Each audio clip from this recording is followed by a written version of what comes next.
La radio-télévision phare d'essai Ituri, la paix avec vous, par vous et pour vous. Bon, nous faisons que de la propagande militaire. Vous savez, je vais finir par là, peut-être pour ceux qui ne savent pas, ceux-là qui ont fait la guerre avant nous, ils disaient que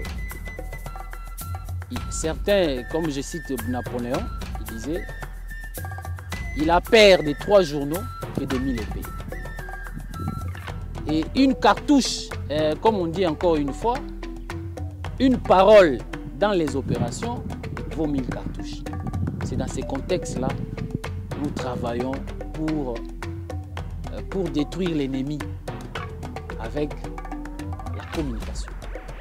Et dans toutes les armées du monde, ont développé la communication pour le fin opérationnel et pour mener la guerre. Nous sommes dans un contexte où il y a trop de manipulations. Et nous disons que le service de communication et d'information des forces armées a été créé pour former, informer et éduquer les militaires. Et nous nous éduquons nos militaires que par le moyen que l'État nous a donné. Parmi d'autres, la radio-télévision phare d'essai. Et donc, c'est une radio des forces armées de la République démocratique du Congo. C'est comme ma tenue. Personne ne peut me ravir cette tenue. Jusqu'à ma mort, je serai intégré avec cette tenue. Jusqu'à la mort, nous aurons la parole pour éduquer nos militaires. Et pour d'autres fins opérationnelles que nous-mêmes nous maîtrisons, que nous ne pouvons pas étaler ça à la place publique.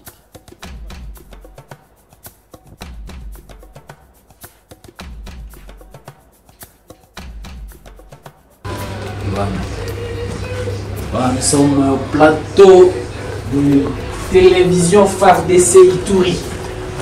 Et voilà le studio Kassonga, Tibamou Léon Richard, Major, quand il était encore commandant Sifa. C'est ici que nous présentons nos émissions. Par exemple, l'émission Tobomisa, la paix c'est maintenant, Twendele Nama Ndeleo, la paix c'est maintenant. Nous avons Réveillons-nous, une très belle émission. Nous avons les émissions, par exemple, La jeunesse et son avenir, Éco-militaire. Nous avons Parcours du combattant. Il y a beaucoup écrit des programmes vraiment à la dimension des opérations. Nous sommes ici. Donc, c'est une émission. C'est une émission, la paix c'est maintenant, parce que nous n'avons pas trouvé un autre moment pour faire la paix en Ituri. C'est à ces moments ici que nous devons faire la paix. Et là, nous appelons les communautés à la cohésion sociale, à la cohabitation pacifique.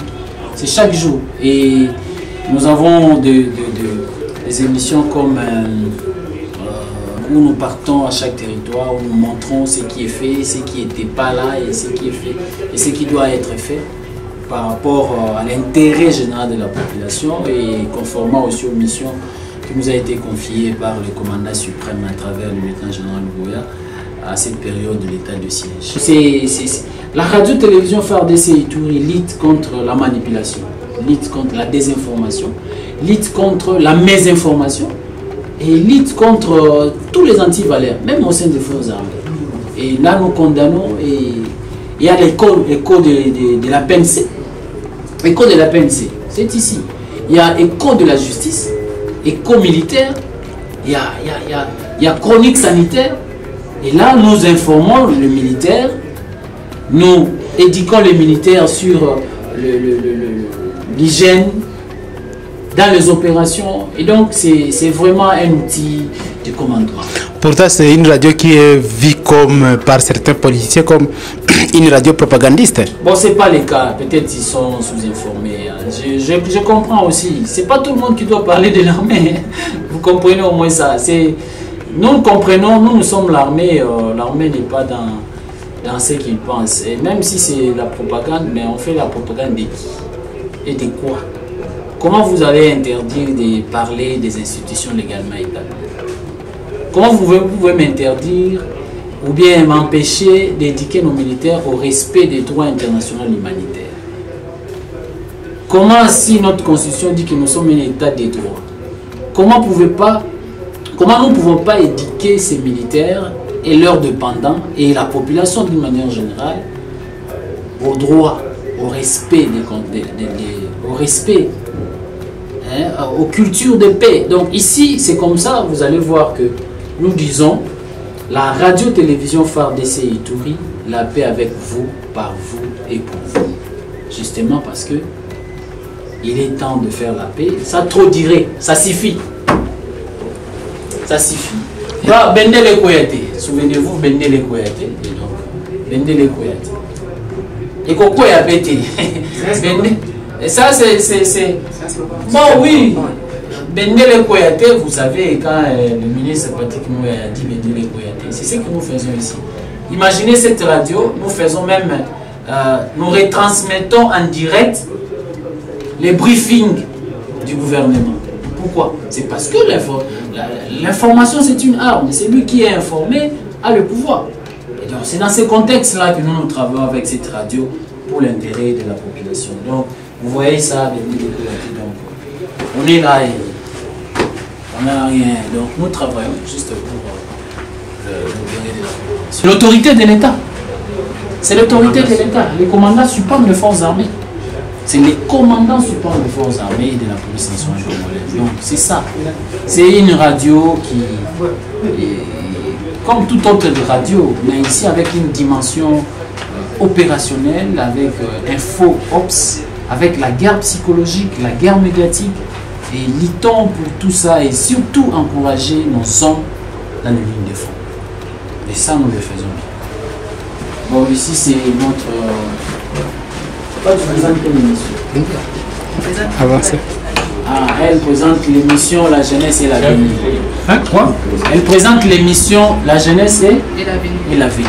C'est ça la cohésion d'ailleurs, c'est ça la cohésion. Nous ne pouvons pas dire que. C'est ça qui montre qu'il y a des bonnes relations entre l'armée et la police en Ituri. Mariage civilo-militaire. Mariage civilo-militaire, ça a été fait. C'est ça aussi c'est ça aussi parmi les piliers qui gagnent une guerre, qui donnent la victoire dans une guerre. Donc vous confirmez que la radio phare d'essai emploie aussi des jeunes civils? Des jeunes civils comme lui, c'est un civil, c'est un technicien. Ce sont des jeunes que nous encadrons. Toi tu es d'où? De Maïki, n'est-ce pas? Voilà, il est de Maïki. Et donc on est une grande équipe, nous encadrons les jeunes et les jeunes encadrent aussi leurs jeunes pour que l'Ituri retrouve sa paix. Il faut une dimension plus globale et globalisante. Ce n'est pas seulement les armes. Et les armes peuvent venir en amont comme en aval. Mais le grand problème, c'est que les gens arrivent à se pardonner, à se réconcilier et surtout à cohabiter ensemble. Et c'est ça le travail que nous faisons. Et c'est dans nos émissions, c'est inscrit dans notre ligne éditoriale dans de telles circonstances. Mais ceci ne veut pas dire que les armes ont échoué. Non, nous faisons avec des approches. Le gouverneur militaire avait dit l'approche militaire demeure pour ceux qui respectent leur cahier, leur acte d'engagement, leurs accords de paix qu'ils ont signés. Ceux qui respectent, là c'est l'approche non militaire, le dialogue, qui est d'ailleurs un pilier dans le PDDRCS et la justice transitionnelle. Mais ceux qui sont des tétis, qui ne respectent pas leur acte d'engagement, l'approche militaire demeure. Elle va continuer jusqu'à neutraliser, jusqu'à leur neutralisation finale.